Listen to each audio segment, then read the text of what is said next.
Misanthrope Radio. In my own way, I was born fully grown. I was born Illyrio Zapata, Domingo Francenzo, Juan Paco Medina, Ruiz, Luis Vega Rosendo, Sanchez. My father died shortly before I was born. He muled the cartel's product north of the border, and a balloon burst in his ass. Life got hard then. My mother was at work all the time, and I was left on my own. She said she used her mouth to make her living. I used to think that meant singing, but now I'm not so sure. Misanthrope Radio starts now. Welcome to episode 6 of Misanthrope Radio. I broke my fucking headphones. You have no idea. When I say that I broke my fucking headphones, you have no fucking idea what a fucking problem that's going to be for me. I broke my fucking headphones. I don't spend money on equipment, right? Like, I have my microphones and then I have really old computers, and that's in the only other luxury that I've afforded myself are a set of really nice headphones. And I say really nice headphones in fucking air quotes because you can spend as much money as you want now on personal listening devices. You know, the Bose fucking Quiet Comfort earbuds are what, $300, $350? These headphones I bought about 10 years ago for $100, 85. I don't fucking remember. I think it was $85. $85 10 years ago for headphones was fucking outrageous. It was a fucking outrage. $85 for headphones? Who do you think you are? Paul Harvey? But I bought these Sony Studio Monitor headphones 10 years ago, I think, for $85. And those bitches broke today. And I'm fucking devastated. I'm absolutely devastated. I'm wearing my fucking AKGs now, which I hate. And upstairs, I guess I'll fucking edit in my fucking Shure headphones. Love Shure, everything about Shure. Shure's great. Their headphones are not good. But I guess I will do my editing in the Shure headphones upstairs today. Fucking hell. These Sony Studio monitors I've had longer than I've had, it's been longer than 10 years, now that I think about it. I've had these Sony Studio Monitor headphones for 20 years. Yeah. I mean, think about this. I went in the Navy in 2006, and I was in radio before that. I've had these headphones the whole time. So, oh shit, they're probably every bit of 20, maybe 21 years old. So, I mean, I guess they're allowed to break, but they broke in the most fucking stupid way possible. They didn't break through normal wear and tear. They broke because basically I'm too fucking fat for my environment. And I fucking sat on them. My left ass cheek just fucking snapped the goddamn earphone off. I didn't sit down here to talk about my fucking headphone catastrophe that just occurred upstairs. But indirectly, I guess it does kind of tie in because I just had the realization while I was telling you the story about the fucking headphones, I had the realization I've owned these headphones for 2 decades. And what I wanted to talk to you about today was the moment of realization I had the other day. I realized that I'm not an attractive middle-aged man anymore. I realized that I've turned the corner into that as yet unnamed 10 to 15 year window where everything you do as a man is wrong. I'm going to call it the creepy era, the creepy years, the creepy decade. I've officially turned the corner from middle-aged and I'm on my way to elderly, but there's a 10-year downhill slide before you get to elderly. And you're asking, okay, well, fucking how do you define that 10-year slide? What are you talking about? Why do you think that there's a fucking 10-year slide, Lorenzo? Well, let me tell you. Imagine you're on a plateau and you're cruising along on that plateau. That plateau is your 40s. Now, when I say you're on a plateau, what I mean is through your 20s and your 30s, you're on a fairly steady incline. right? By the time you hit 40, that levels out. It may go up, it may go down a little bit, but from 40 to 49, you're on a plateau. These are your prime earning years. This is your physical appearance. And most importantly, and for the purposes of this particular podcast episode, you're on a plateau from 40 to 49 in the way people view you. So in your 20s, when you're on the way up, you're a kid. In your 30s, when you're on your way up, you're still maturing into the man that you're going to be. But then when you hit 40, you're there. You've arrived. You are the man that you're going to be in the eyes of everyone around you and everyone who meets you. And then you are on a plateau, this beautiful flat plane that you can ride out for up to and including 9 years. You're making the most money you've ever made. Physically, you're holding up. Emotionally, you're getting a little bit more mature. You're on your way to gaining what people are going to view as wisdom. And then at 49, you start your downhill slide. Physically, you're not holding up as well as you used to. People at work are starting to see you as a bit of an anachronism. But for the purposes of this episode of the podcast, it's how people see you in your everyday life and in random social interactions that we're going to talk about here. Now, if your 20s and 30s was a slow, steady incline, slow, steady rise to the man you're going to be, going back down the slope, it's a fucking brutal crash, socially speaking, because the meaning of everything you do and the perceived intentions behind everything you do change at 50 years of age. A mere year ago, holding the door open at the bank for the young lady to go in front of you was just seen as polite. That lady may think that she's just thankful that that man thought of her, saw her coming, and decided to hold that door for her and let her in. How gentlemanly. When you're 60, holding the door open for a lady at the bank is seen in a certain way. She sees 60-year-old you holding the door open going, "Oh my gosh, what an adorable old man. Oh, look at him. I just want to dress him up. He should wear one of those Thomas Shelby hats. He's just so cute. Thank you, sir. Thank you for holding the door for me." But between the ages of 50 and 59, the perception that they have of you holding that fucking door at the bank is completely different. "Go right on ahead, miss. I've got the door for you." "Oh my God, this fucking creep. Do I dare walk in front of him? He's going to be looking at my ass. I bet he touches me. If he fucking touches me, I'm screaming." That's right. Between the ages of 50 and 59, you're no longer a gentleman. You're not old enough yet to be a kindly old man. You're just a fucking creep. I had this realization that I've tipped over the fucking edge of the plateau and I've started heading down the fucking hill when I sat down the other day in my chair and my balls were hanging out the bottom of my shorts. I've had these shorts for 5-6 years. My balls have never hung out of them before. But I'm sitting there sipping my fucking coffee, looking through the fucking news, if that's not old enough already for you, sipping my coffee and fucking looking through the news, and my fucking testicles are hanging out the bottom of my shorts. Like a fucking kick in the face. Slap me right in the fucking mouth. You're old now, bitch. But you're not kindly old, you're creepy old. Fuck. That means I have to really fucking mind my P's and Q's. I can't just go out in public and do the things that I've always done because now everything I do carries extra meaning. From age 20 to 49, you're still kind of in that fuckable category. You're a gentleman, you're distinguished, you're in your fucking prime, or at least you're on your way to your prime. And then after fucking 60, you're the kindly old man who's harmless. So what if he looks at my ass in the line at the bank? He's just a kindly old man. But between the ages of 50 and 59, you're a fucking predator. The same fucking chick. And I guarantee that this is true. I don't know of a way to fucking test it, but there has to be a way. At 48 years of age, you're walking into the fucking bank. You hold the fucking door open for this chick. She looks at you, gives you a quick up and down, smiles, and heads inside. You're a gentleman. You wouldn't dare creep on her or fucking grab her ass or anything weird like that.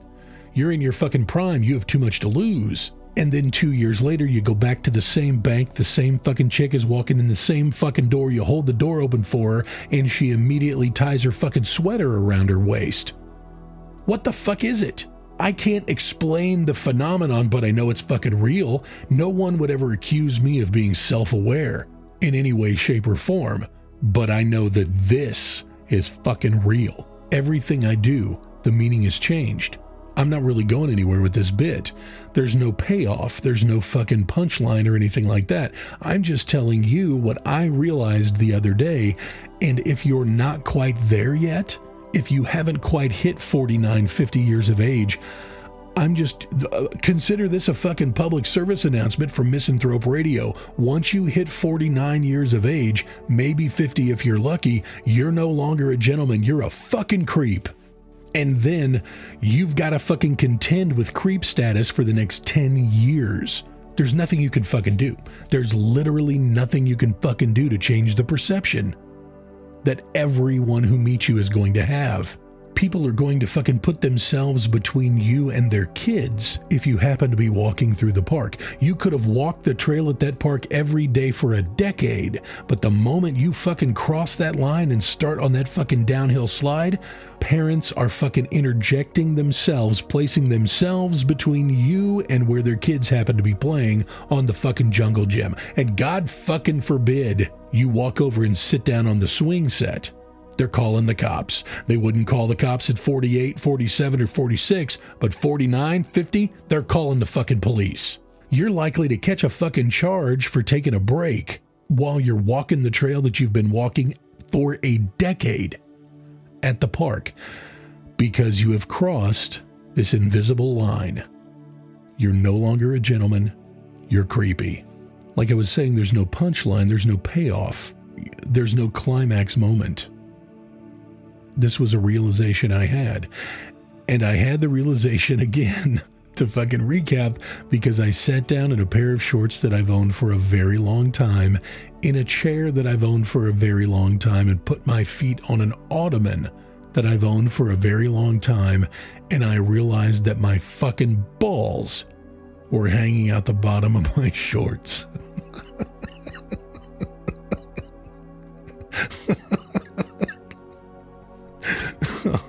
Oh, goddamn. Add that to my list of fucking trauma, please. Balls hanging out the bottom of my fucking shorts. They haven't hung in the fucking toilet yet. That's a day that I'm hoping doesn't fucking come for me. That's a day that I'm hoping never fucking happens to me. Long sack, the phenomenon, the phenomenon of long sack.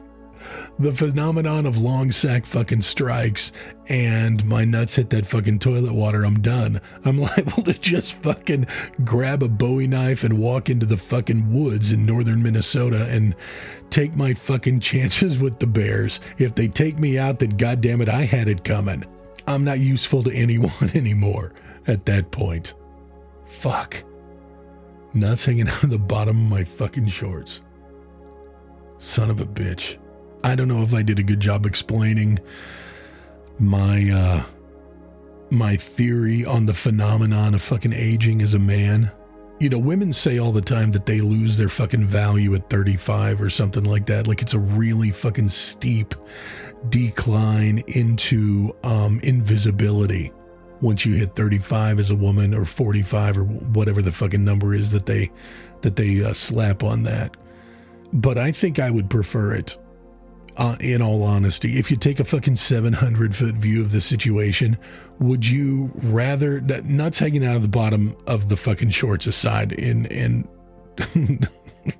nuts hanging into the fucking toilet water aside, let's take that out of the equation. Those personal fucking indignities don't factor into this. 700-foot view.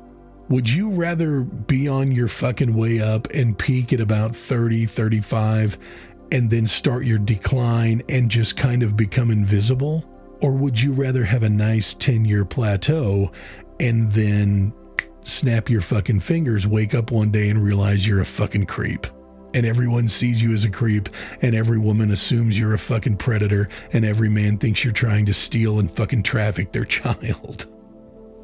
Personally, I think I would probably take the rapid decline into invisibility and irrelevance. than having to fucking mind my pints and quarts every fucking minute of the day for the next 10 years until I can put on that Tommy Shelby hat and grab a fucking meerschaum pipe and be a harmless old man. And what's really fucked up is I'm an ass guy.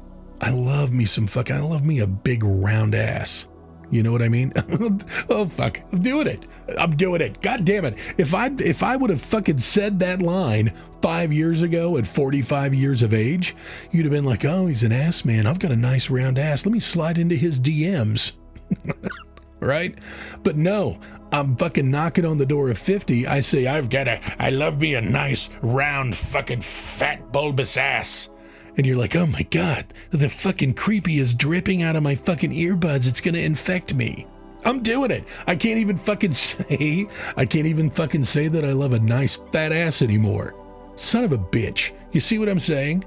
A guy saying at the age of 45 that he loves a nice fucking fat ass hits different than a guy at fucking knocking on the door of 50. The guy knocking on the door at 50 can't do it. I cannot publicly enjoy a nice fat ass anymore. Son of a bitch. God damn it. This sucks. Getting old fucking blows. When I get done with this today, I'm going to call my dad and I'm just going to ask him, I distinctly remember when you were in your 50s, you would kind of be walking around talking about how getting old sucks. Is that because you had aches and pains? That's kind of what I chalked it up to at the time. Or is it because you realized that you can't walk around and admit publicly that you really enjoy a juicy fat ass anymore? Well, I don't care if it makes me sound like a creep. I love me some thighs and an ass, okay? Fuck it. I'm going to ask him too if his balls ever hung out the bottom of his shorts. And what happened, and if so, what happened the first time his fucking nuts hit the toilet water? Definitely going to call him. If I had a way to patch the call in to this podcast, I'd totally do it, but I'm sure that there's probably some kind of fucking easy to use software that I could incorporate into my current setup. I just don't know how to fuck to do it. You'll have to take my word for it. Segment 2.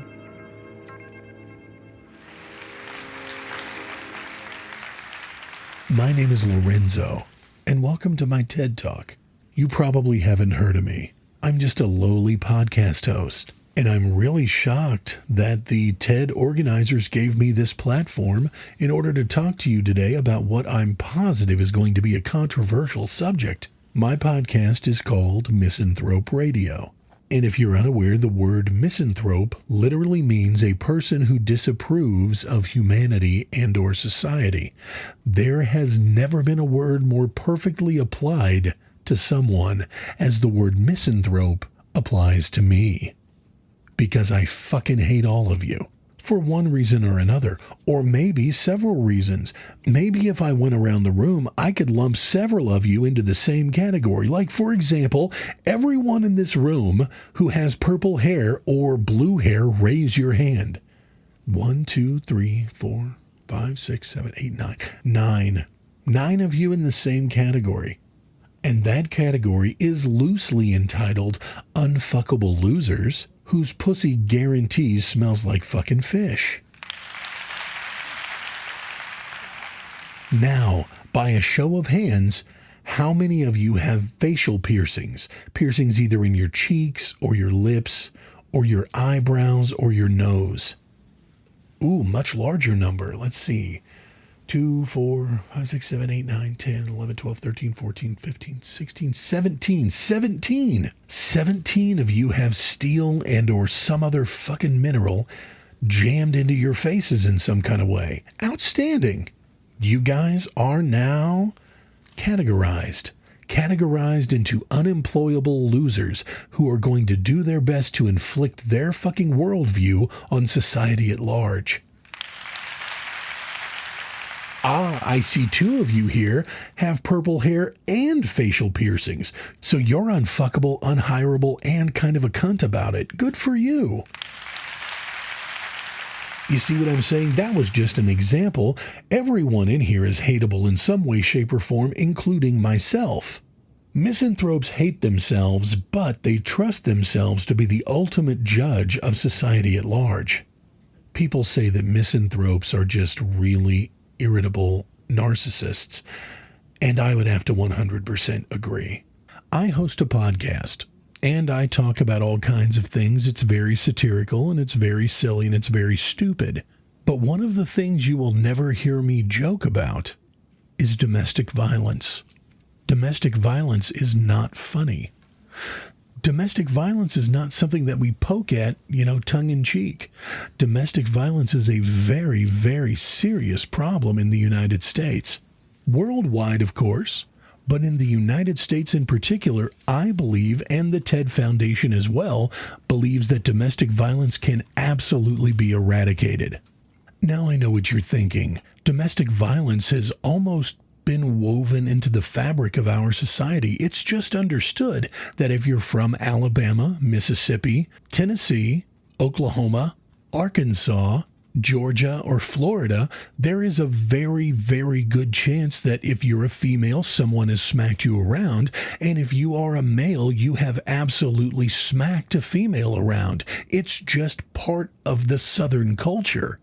But I'm here to tell you today that it doesn't have to be that way. And I can also hear you thinking, Lorenzo, what could you possibly have to say that hasn't already been said about domestic violence?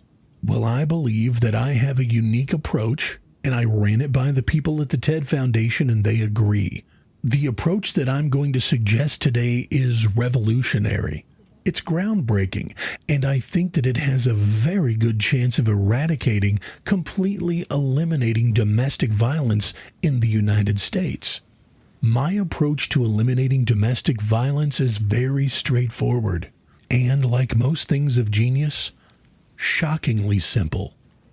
The approach is this. Why would you accept the risk that comes along with hitting your wife when emotional and financial abuse is much more efficient, much more satisfying long-term, and not illegal? No, I get it. I get what you're saying. You want to hit that bitch. I get it.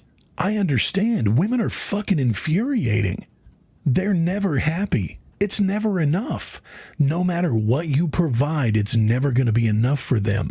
They're unappreciative. They don't listen. They're difficult. I get it. I'm with you. I'm one of you. I understand. But let me say this about that. Breaking her jaw is something you get to do one time, and then you're going to jail. Caving in her fucking cheekbone is something you get to do one time, and then you're going to jail. Breaking her fucking arm is something that you get to do only once, and then you're going to jail. But training your mind to abuse her emotionally, now that's something that you can do every single day with little to no legal ramifications. Look at it like this in terms of gratification. Would you prefer to get your gratification in one fell swoop, knowing that you'll probably never have the opportunity to get it again, and also knowing that seeking and embracing that gratification is going to have ramifications beyond the legal, beyond financial, but social ramifications that are never going to go away? Would you rather have that one time of instant gratification bashing her fucking head against the wall, or would you rather enjoy small, daily pleasures that can last a lifetime? Well, I know which one I'd choose. I'm looking for the long term. I'm in it for the long haul. I'm playing the long game. And by the long game, I mean, rather than walking up to her and punching her in her face, why not just look at her and squint your eyes and kind of cock your head and ask her when she's going to realize she's getting fat? The look of hurt and betrayal on her face, you will find, means so much more than a bruise. Now let's try some audience participation, shall we? You, sir, come on up to the stage. Welcome to the TED stage. What's your name? My name's Bob. All right, Bob, and is this your lovely wife? Yeah. What's your name, ma'am? My name is Tina. Tina and Bob, nice to meet you. Okay, we're going to do a little role-playing here. Now, Bob, you're among friends here. This is a judgment-free zone. Have you ever raised a hand to Tina? Well, yeah, I'm not super proud of it, but I did hit at her one time about 10, would you say 10 years ago? Yeah, it's about 10 years ago. All right. And Tina, how did that make you feel? Well, I was scared, but we made up pretty quick. And honestly, Tina, would you say that your behavior was changed by that incident? Well, I can answer that for her. She don't even have to say nothing. Hell no, it didn't change a goddamn thing, except I got 30 days in jail. All right, Bob and Tina, we're going to try a different approach. Now, Bob, are you a yeller and a screamer? No, I don't never yell. That day in particular, I'd been in the whiskey a little bit, and I just flew off the handle and slapped her. But no, I don't never yell. Okay, well, Bob, you're going to yell today. So what I want you to do is walk up to her, get right up in her personal space, and I want you to scream at the top of your lungs, "Shut that mouth, Tina." You think you can do that? Yeah, I'll give it a shot. Tina, now you know that this is coming. What do you think the effect is going to be? Well, I'd say that since I know it's fixing to happen, it's probably not going to affect me in any way. Well, Tina, I beg to differ. Now let me set the scene. You guys are in the middle of an argument. She just will not shut the fuck up, Bob. She's coming at you about this and coming at you about that and coming at you about playing golf and drinking your fucking Pabst Blue Ribbon, and she just will not fucking let off. What are you going to do, Bob? You're going to look at her and you're going to tell her to shut up. Okay? Just like I told you. Shut that mouth, Tina. I can't see how this is going to have any effect on me whatsoever. I know it's fixing to happen. Now walk up to her, Bob, and do just like I told you. God damn it, woman! You shut that mouth, Tina! Oh God, oh dear. Oh. You see what I'm saying, Bob? Emotional abuse. Emotional abuse. I can't scream it from the rooftops loud enough. Emotional abuse, Bob. It's so much better than hitting her. Don't you agree now? Do you see? Do I have a convert? Yes, sir, you're absolutely right. That felt real fucking good, and it was real effective. Now you take what you've learned today and you go home and you implement that into your daily life. Look at her. She's a crying fucking mess in the corner over there, Bob, with just a few words from you and a little bit of anger. You're going to have a completely changed woman. We have to, at all costs, stop domestic violence. We got to stop it in its tracks. We have to stop it right now. And this is the way, don't you see? Start critiquing the way she moves through the house. Start asking her why she walks so heavily. Do you have to bang your fucking heels on the ground every time you take a step? Why don't you do me a favor and walk on your fucking toes, the ball of your foot and your toes, hit on the ball of your foot, roll to your fucking toe, leave your heel completely out of the equation if you could. Because all I hear is bang, bang, bang, bang, bang. For someone who swears they only weigh 115 pounds, you sure do make a lot of fucking noise. It's all about behavior modification, really, in the end, isn't it? What you're trying to do is change the way she interacts with you. What's the most effective way to cause change in a person?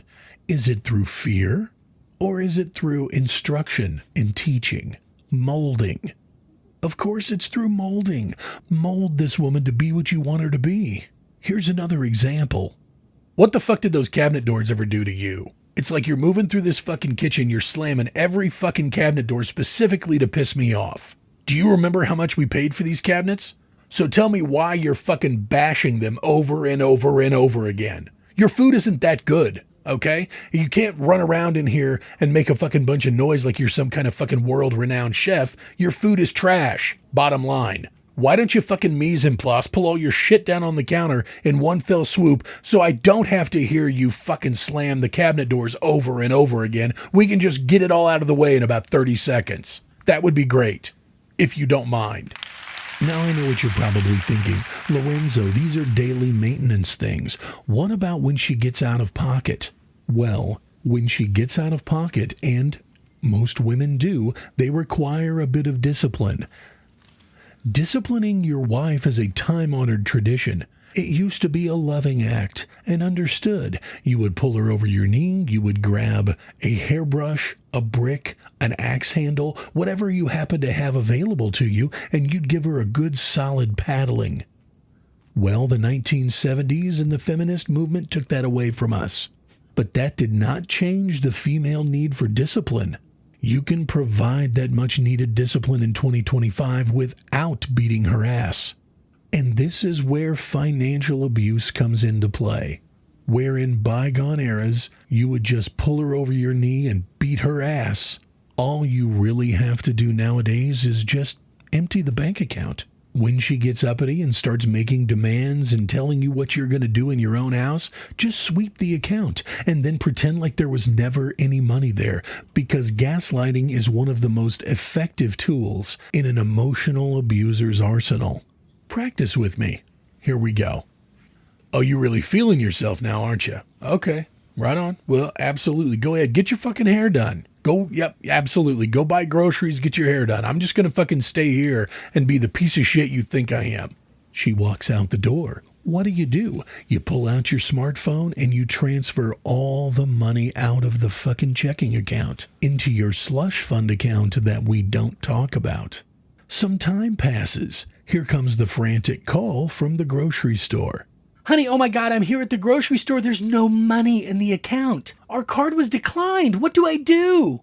That's weird. I can't believe you went shopping. You didn't know we didn't have any money? No, there was a glitch with payroll or something like that. Yeah, it's fucked up. How embarrassing for you. Can't believe you went there and probably filled a shopping cart and now you don't have any money. That's fucked up. Well, nothing to be done. I guess just leave the groceries with them and come on home.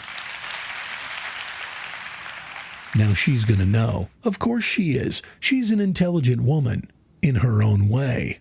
And she will understand. The lesson has been learned. She can't just talk any kind of way she likes to you and expect there to be no ramifications.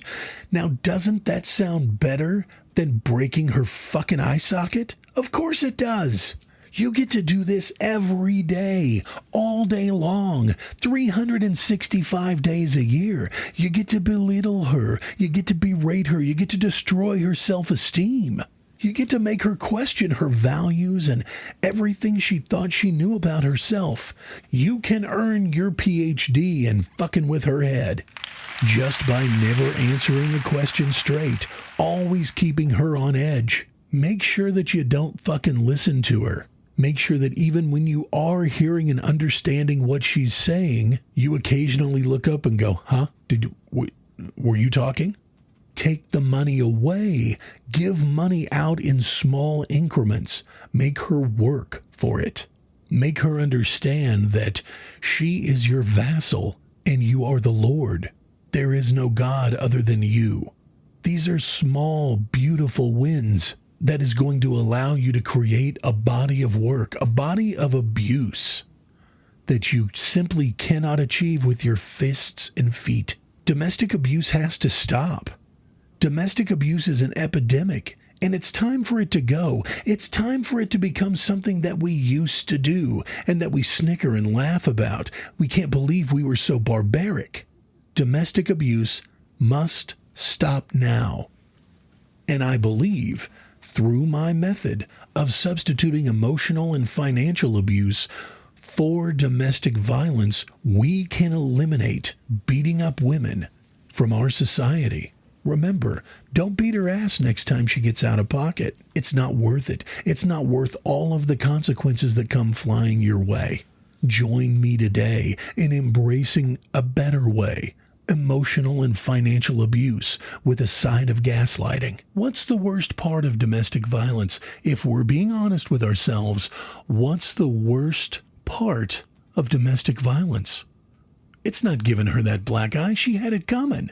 The worst part of domestic violence is not even the legal ramifications. No, the worst part about domestic violence is how you feel about yourself afterwards. Don't give in. Don't become another wife beater. Don't be that cliche. Don't be that fucking stereotype. Don't be that meatball husband who works on his truck and beats the shit out of his wife. Don't be that. Instead, be smarter. Embrace and implement a cleaner form of abuse. A smarter form. A better form. Emotional abuse tinged with financial abuse and a side of gaslighting. So much more rewarding. I'd like to thank you for joining me today for my TED Talk. I hope you took something from it, and I hope you enjoyed it as much as I enjoyed giving it. Thank you again. Remember, Misanthrope Radio 2.0. Come listen to me. Slide into my DMs. I don't charge for my consulting services, and I can help you on your journey to becoming the type of abuser that I know you can be. Thank you again. Good night. Thank you for joining me for this episode of Misanthrope Radio. Big things on the horizon. Lots and lots of cool stuff on the way. I'm not sure what any of them are, but I feel like there's big things. I'm sure I don't have to tell you that this show is heavily steeped in sarcasm and satire. I don't think that we're in a place anymore where we take everything so fucking seriously. But anyway, I guess that's my little disclaimer. Episode 6, right? Wasn't this episode 6? I told myself I wasn't really going to promote or push this podcast in any way until I had about 10 or 15 episodes posted for you to consume. I don't know about the wisdom of that, but I feel like if I really fucking came out of the gate swinging and talking about, oh, Misanthrope Radio, you gotta check it out, Misanthrope Radio, it's the greatest thing on earth, Misanthrope Radio, better than vagina, Misanthrope Radio, right? And then you fucking were like, okay, well, let's listen to what this ass bag has to say. You click on it and there's 2 fucking episodes on there. What's that do for you? Nobody likes somebody who doesn't have a track record. You're not going to get your car fixed at the brand new garage. So why would you devote any of your fucking time, your precious time that you spend listening to podcasts, to somebody who has been doing it for 2 entire goddamn episodes? So this is episode 6. And I think, if you wouldn't mind anyway, let's just kind of keep this among us until I get to about 10, 12, 15 episodes. And then by all means, tell everyone you know. I just think it's embarrassing to have less than 10 episodes. It's a me thing. Once again, thank you for joining me for this episode of Misanthrope Radio. Leave a review. Don't fucking tell a friend yet. We just went through that. Okay, now I'm going to go call my dad and ask him about his testicles and I guess order some new fucking headphones. Fuck me.